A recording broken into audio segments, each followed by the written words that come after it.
मान देता हूँ और सारे भाई बहनों यहाँ पर जितने उपस्थित हैं सबको जय मसीह। मेरा जीवन की गवाही यही है कि मैं प्रभु में को तो नहीं जानते थे, क्योंकि हम लोग जितने भी हैं यहाँ से सब एक मूर्ति पूजक थे और एक हिंदू परिवार से ही है, क्योंकि सब लोग कोई क्रिश्चियन नहीं है। प्रभु को तो कृष्ण के नाम पर बदनाम है, इसी के लिए मेरे परमेश्वर के द्वार में लोग आना नहीं चाहते हैं। मैं भी नहीं जानती थी। मेरा घर फरंगपुर हुआ और 18 में मेरा बहुत तबीयत खराब हुआ। इतना तबीयत खराब हुआ कि मैं अपना शुरू से अंत तक जब बातें कहेंगे तो भर दिन पड़ जाएगा, पर शॉर्टकट में 5 मिनट की गवाही में आप लोग समझ जाइएगा कि पिता मेरे जिंदा खुदा कितने महान प्रशंसा की योग है।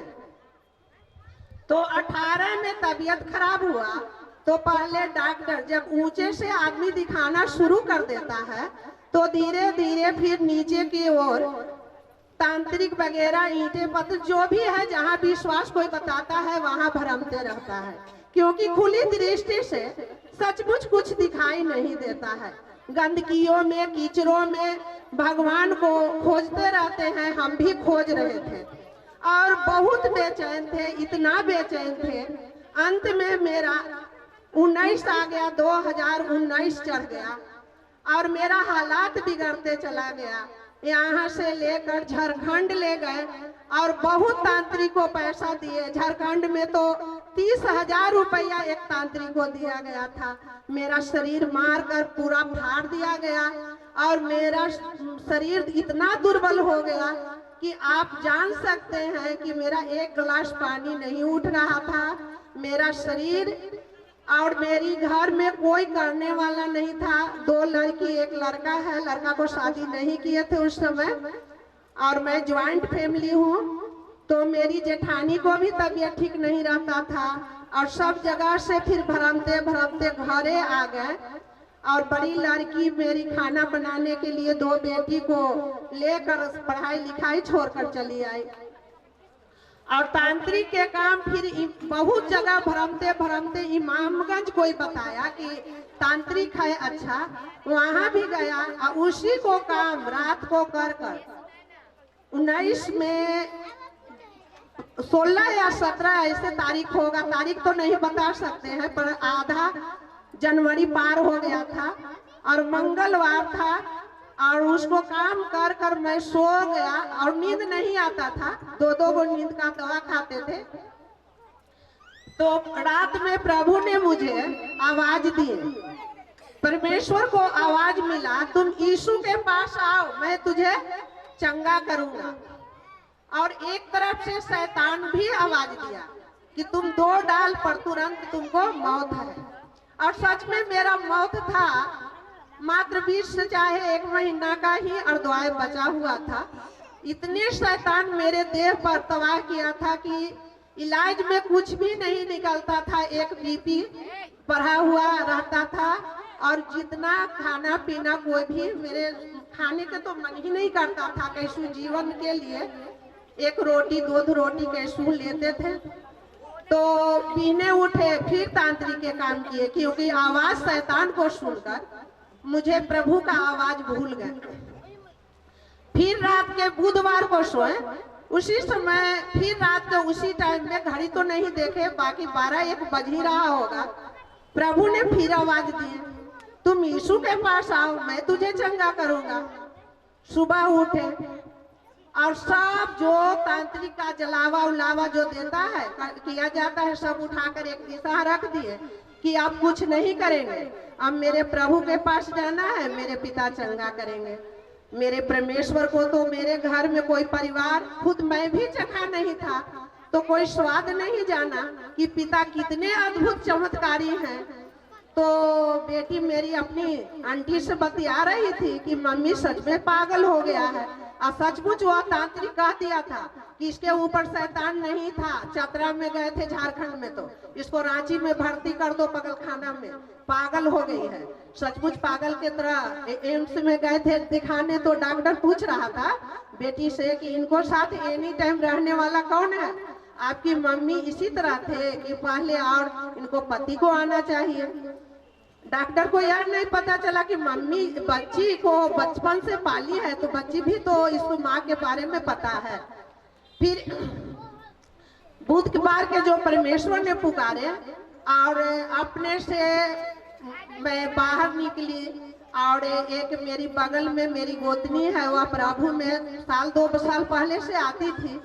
उससे पूछे कि प्रभु में क्या क्या होता है, तो प्रभु में तो आती थी, फिर भी उसके ऊपर शैतान सबसे पहले काम करता है। यह नहीं कही कि हाँ दीदी उसमें बहुत भलाई है, चंगाई है, कह रही है कि तुम्हारे घर में 10-20 दिन पहले शादी है दीदी, कोई जाने देगा? वह संसारिक बात को बोलने लगी। सब इतने लंबे चौड़े परिवार हैं, मेरे पति 3 भाई और 4 बहन हैं और सब रिश्तेदार हैं, तो शादी के बाद आपको हम लिया जाएंगे।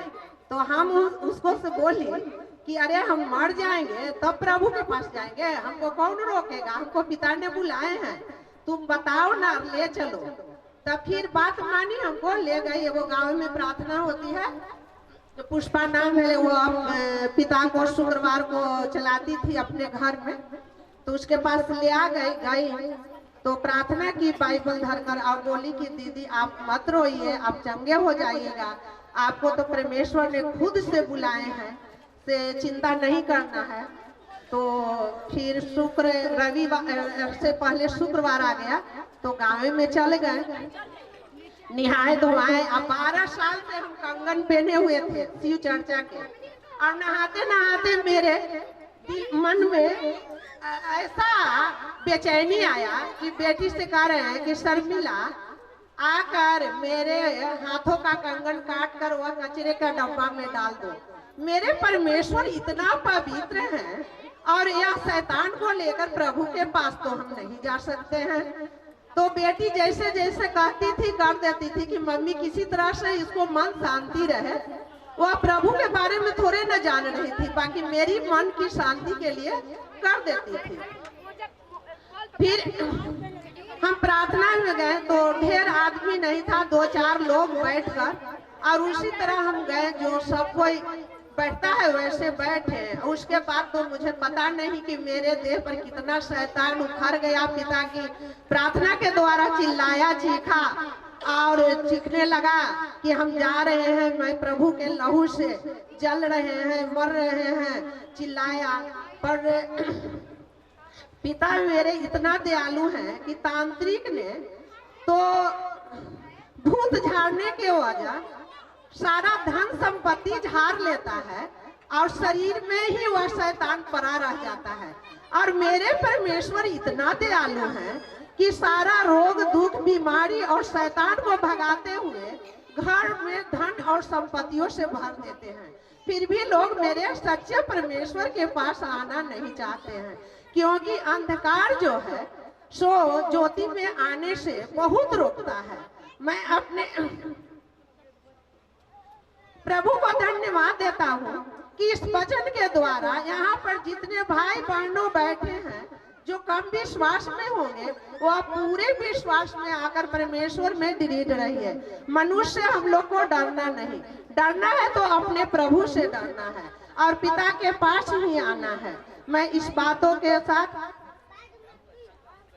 हाँ, और मेरे परमेश्वर ने चंगाई किए, इतना चंगाई किए कि 4 साल मेरे परमेश्वर के पास हो गया भवन में आते हुए।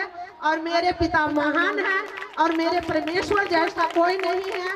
जगत में एक यीशु ही है ईश्वर, और इनके सिवाय कोई ईश्वर नहीं है। और फिर दूसरा गवाही है कि 15 दिन से मुझे तबीयत कुछ खराब है, बीपी बढ़ गया था और पैर में दर्द था। रात को भी कल बेचैन में थे, फिर भी परमेश्वर से प्रार्थना किए कि आप पिता 25 दिसंबर को हम जा सकते हैं। प्रभु ने सुबह एकदम चंगे किए, मुझे घर यहाँ तक पहुँचाए। मैं प्रभु को धन्यवाद देता हूँ। पिता हर वक्त हर समय साथ रहते हैं। मैं कोटि कोटि धन्यवाद देता हूँ। और सब कोई को जय मसीह।